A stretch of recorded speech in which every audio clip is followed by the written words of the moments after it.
Well, look, I'm very pleased that people should understand that some of the meetings that we have are in person with officials. There are some things that are just, the volume of what needs to be considered in terms of paperwork, etc., requires us to meet in person and to look at detail in person. But the negotiation is ongoing all the time. It's ongoing in terms of the work that we're doing on what we might call the British side. We exchange messages, we phone each other, we have video conferences, etc.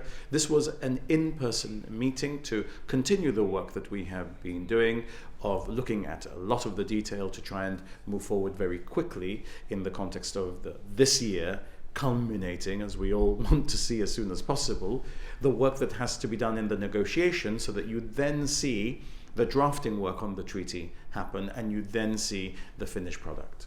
Is it just drafting work, or is it a question of red lines and negotiations over different positions? No, it's neither. In other words, it's not just drafting work. It's a continuation still of negotiation, but it's not so much a red line negotiation. But every party has to be careful that none of their red lines, which are very bold, very clear, we've been practicing them for 300 years in the context of Spain and Gibraltar, none of those have a reflection in other aspects of the treaty. And indeed, then you've got other aspects of the treaty which do not involve red lines at all, but are sometimes very difficult because they involve issues relating to regulatory standards, they involve issues relating to taxation, etc. It is very, very complex. And this is not just about what in Spanish you might call escollos, or what in English you might call hurdles. So it is extraordinarily complex in that sense. You said, I believe last May, that we were within touching distance. Where are we now? It seems to be drawing out infinitely. Well, at that time, the things that we were looking at were more of the red line issues. And I think that we are now, converging on where the landing points for all of those particularly concerning issues are. Of course, as you go through one door and you think that you've converged on one, you go into a room that has 1,000 other doors, which are now the detail of the things that will be in the treaty, which you have to also negotiate and get right to ensure that this does work for Gibraltar, that it's safe and secure for Gibraltar, but it's beneficial, that it is something that we want to do because we think that the value outstrips the obligations that we're going to take, like in any contract. Are the things that I obtain under this contract sufficiently generous for me to want to give the things that I have to give under this contract, which are not to do with our red lines, but are to do with the other operation of this treaty? That's the sort of level of detail that we're talking about, which we have to get right to ensure that this works for Gibraltar.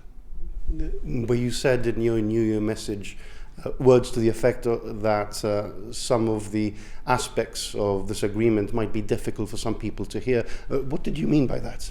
I don't think I said that. I said that there would be aspects which would be uncomfortable. And of course, there would be aspects that are uncomfortable in the sense that we're going to go back into a regulated space. We're going to go into a relationship with the European Union, which means that the European Union's area of regulation may apply in certain aspects of what we do in Gibraltar. That is where we have lived for the past 50 years and prospered greatly, so we should not be afraid of that, but we're going to be subjecting ourselves to that in the same way.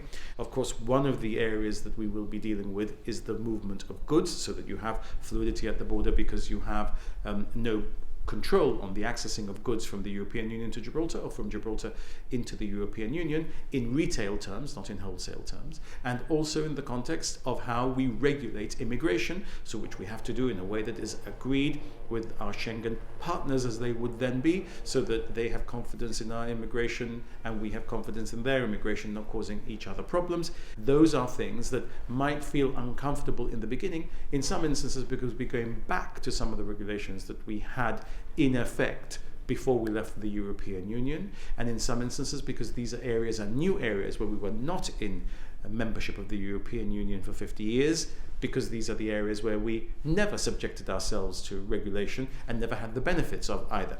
So this is complex in that sense. I mean, there are contemporary phrases that one could use which involve an element of expletives, and therefore I won't use on your program, which would describe the sort of mind-blowing part of this negotiation.